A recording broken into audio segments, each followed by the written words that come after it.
Right guys, in this video we're going to show you how to start a sit spin. We're going to show you some different ways to do it, some ways you can improve it, some common errors. Now there are a lot of positions of sit spin, a lot of variations.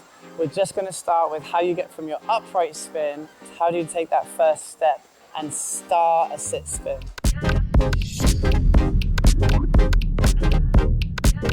So the first step we're going to take is what I call half sit. Alright, so the goal here is to start in an upright position and we're going to go halfway down to about here. So just over 90 degrees in my knee. I'm not going to try and get all the way down just yet. Right, here's a quick checklist of things for you. When we do our sit spin, we do need to have our hands a little bit forward. So we're going to bring them to the front. Some people like to put them together. This free leg needs to be turned out. It's the best position for your hip to be able to get that lower eventually right down to the ground. Okay, it can be in a neutral position, but when I first teach it, teach the open hip so it gets that hip out of the way. It allows you to get a little bit lower. So a half sit looks like this. I'm gonna think in my head upright. So I'm not gonna try and go down until I'm actually spinning. So I step into my upright. I've got that open hip. I'm gonna bring my hands forward and go halfway down. Now you can see in this position, I've got my knees close together, so they're not, this leg's not out to the side. It's in front of me around about 12 o'clock. Both hands there as well. And I'm there halfway down. Okay, so that one more time. Upright, same entry. Leg forward, hands together, halfway down, and I'm just gonna hold it there. So your first step is to try and just get to that position and get stable and hold it, okay? Once you can hold it, you can start to push it little by little lower to the floor, okay? Now to do a sit spin, you do need a good, fast, upright spin. I personally wait till my skaters can do about 10 revolutions in their upright before they start the sit spin. The speed of your sit spin is what helps you balance and it also helps you get back up without working too hard in your legs. So yes, you need a certain amount of strength, but if you've got the speed, it's much, much easier. A slow sit spin is just gonna go down, fizzle out, and you'll be stuck. You won't be able to come back up again. Now, to work out how to get down there, what we're gonna try and do, sideways on, I'll show you this. The goal here is to get to the floor while keeping your head over your feet. So very common mistake in sit spins that people lean forward and then the weight goes forward and they end up going over their toes, okay? So actually try and teach the first sit spin to my skaters, keeping your chin up, really big point that is, chin up, all the way down. What that's gonna do is keep your back straight and not round it this way. Chin up, keeps my back straight, all the way down to the bottom of the sit spin, okay? So just to show you that your head should stay in the middle of your spin, I'm gonna try the sit spin with a glove on my head, through here, all the way down, all the way up. My head stays in the middle, and that's why the glove stays on your head. Now you don't have to put a glove on your head to figure that out. I'm just demonstrating from there, everything stays in line. One thing I look for in a sit spin is that the head is in line with the knee, which is also in line with the rocker of your blade, just there. Quite often, I see a lot of people, they're sat back, or their head's too far forward even, can be too far forward too, from there, so it's not in line, and it's spinning off center. To get the most speed out of your sit spin, you need to try and get your head, normally it's back, so it's better posture in your spine here, or pull your head back, or in this case, actually it's too low, you need to lift your bottom up a little bit and tilt this whole thing forward slightly. Now I want to quickly talk about the safe zone. The safe zone is the depth you're most comfortable holding your sit spin at. It's kind of a point where you feel if you go any lower you might fall. I use this very simple graph to try and measure this for skaters so they can visually see how low they are. The bottom of the line is the lowest sit spin that they would like.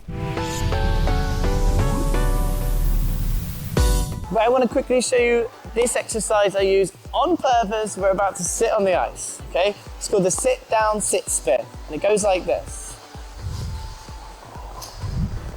In my sit spin, the goal here is to try and sit on the ice and land on my bottom first. So not either hand, not the heel, and not back onto my back. If I'm in line, I'll come down and the first thing to hit the floor should be my bum. And that's one way of figuring out the journey from top to bottom. So what happens is we get to our safe zone, we stop, you have to push through that, and if you're in line, you'll end up and land on your bottom. If you find, there's a few examples. Let's say I might go too far forward. I get to my safe zone, go too far forward, and I hit the front foot.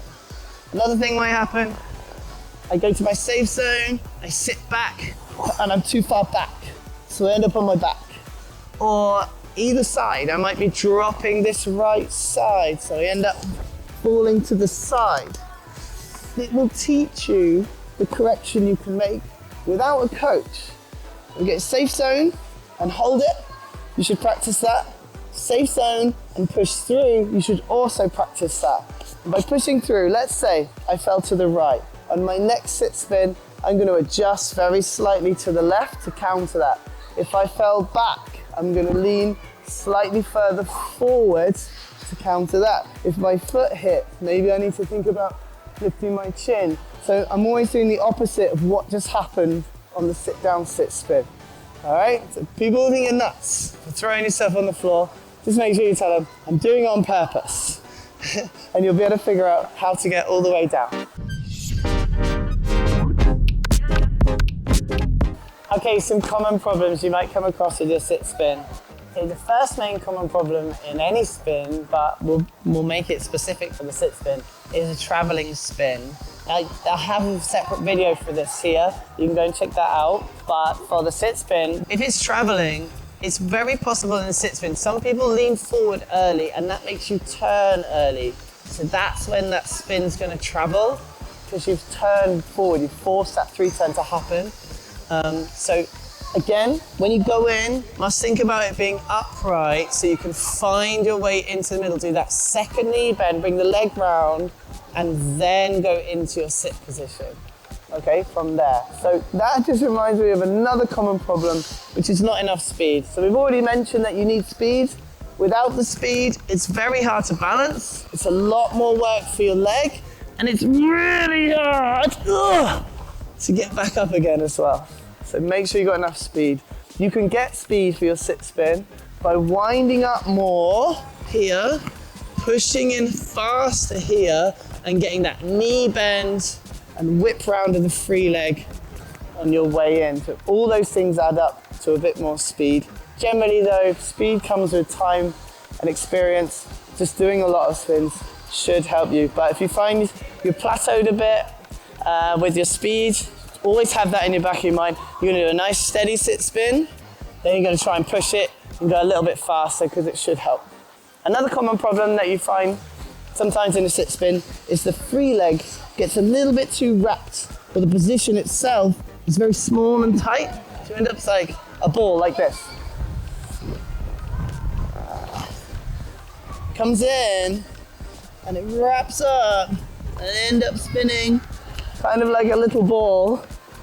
So generally I do want a bit of a gap between the knees, and I don't want this leg to go too far across because it's going to bring this right hip with it.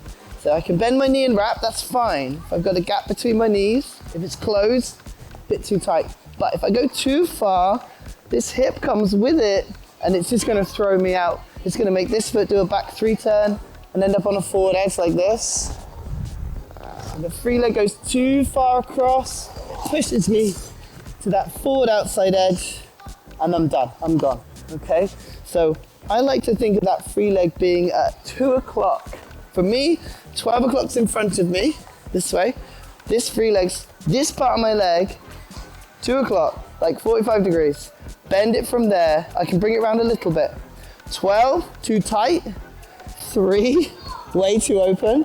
So somewhere there, somewhere in the middle, 45 degrees, all the way down, all the way up.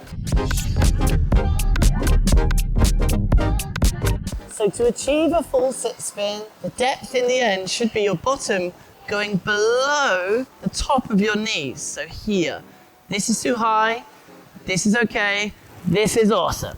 All right, so if you can get right down there, that's really, really good. There are many more variations of sit spin we can cover. We are going to do that in another video, so make sure you subscribe, hit the like button, and follow us for those videos when they come out. Leave a comment below if there's something you've got a question about or you want me to cover a specific type of spin for you. Let me know down below.